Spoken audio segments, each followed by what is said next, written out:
beyond his reach, where sun and shadow is played. Hi everyone, and welcome to Hemispheric Headlines, your source for the most important news from Cuba and Latin America. I am Livia, and here are today's top stories.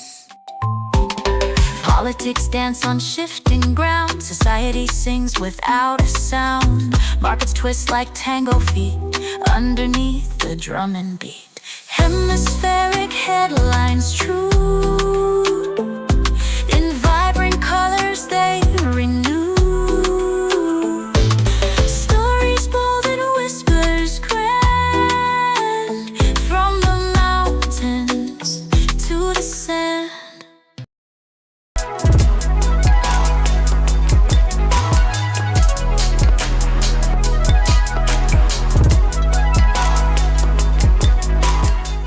Cuba is officially an associate member of BRICS despite the United States' efforts to isolate the Caribbean country.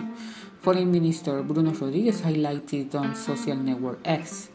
Despite imperial efforts to isolate us, our small nation was admitted this year as an associate member of the BRICS group, initial of Brazil, Russia, China, India, and South Africa, with more than 30 countries have joined. He wrote, quoting Cuban President Miguel Díaz-Canel. The president highlighted in the Cuban parliament that this bloc is a novel instance of agreement and cooperation that brings together a significant economic, productive, technological, population, territorial, and great natural wealth potential. The infant mortality rate in Cuba decreased in 2024 compared to 2023, despite obstacles from the economic war imposed by the United States government and natural contingencies, the Ministry of Health reported. At the end of the year, the rate stood at 7.1 infant deaths per 1,000 live births, an indicator that means a decrease of 133 deaths in the group up to 1 year of age and 101 in the group under 5 years of age, compared to last year's record.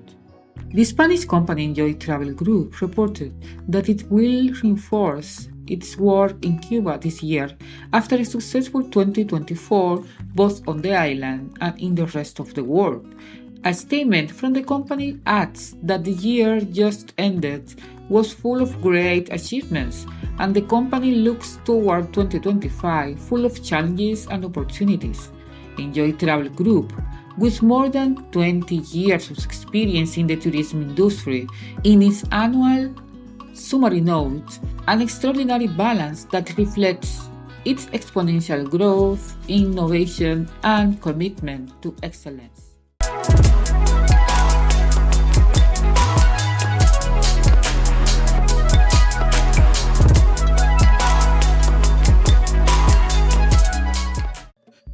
The President of Mexico, Claudia Sheinbaum, reiterated the rejection of the idea of associating migrants with violence and asserted that the vast majority of these people go to another country out of necessity.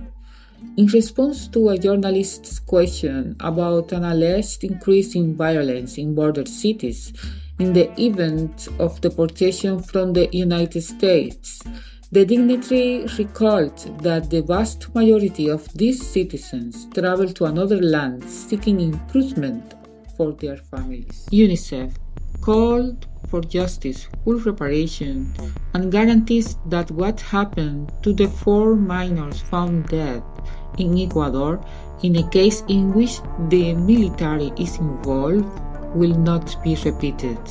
The organization added that this irreparable loss leaves a wound that runs through the entire country, and that will only heal to the extent that there is justice, full reparation, and guarantees that this will not happen again.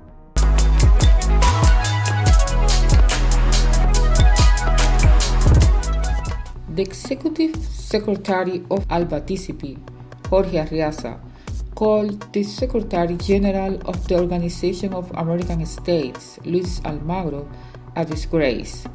The Venezuelan diplomat pointed out in his Telegram account that Almagro's anti-Venezuelan obsession is such that he does not speak out about the terrible crimes of teenagers in Ecuador, but he does so to support conspiratorial actions against Venezuela, a country that, in addition, is not member of the Organization of American States.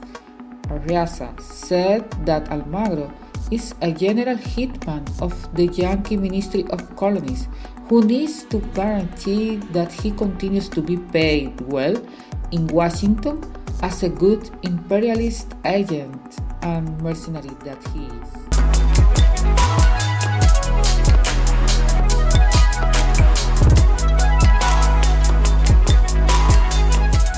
The Professional Soccer Player Union of Chile announced an indefinite strike of the championships scheduled for 2025 in the country, such as the Super Cup, Cup and First Division tournament.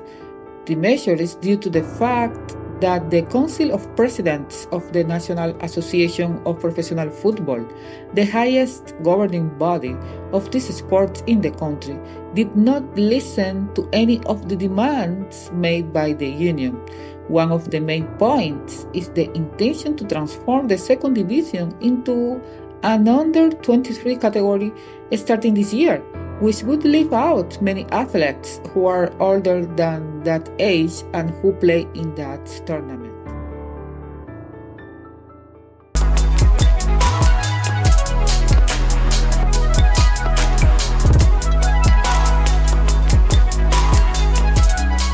The Cuba Poesia Cultural Center, with the sponsorship of the Ministry of Culture, calls for the 31st International Poetry Festival of Havana and its virtual poetry meeting from May 26 to 31, 2025.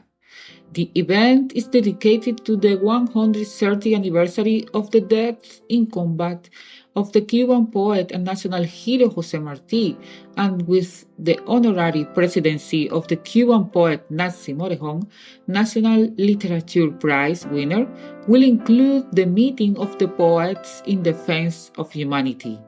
The coordinator of the event is the poet Karen Leiva Ferrer, and according to the call, humanity is living dark moments, a breakdown of the values treasured by civilization in the imminence of a nuclear war in which life on Earth may disappear.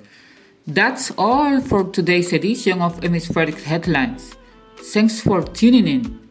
Don't forget to like, share, and subscribe for more updates on the latest news from Cuba and Latin America. See you next time. Where sun and shadows play and preach, Latin fire lights up the sky. For you and I, we breathe inside. Politics dance on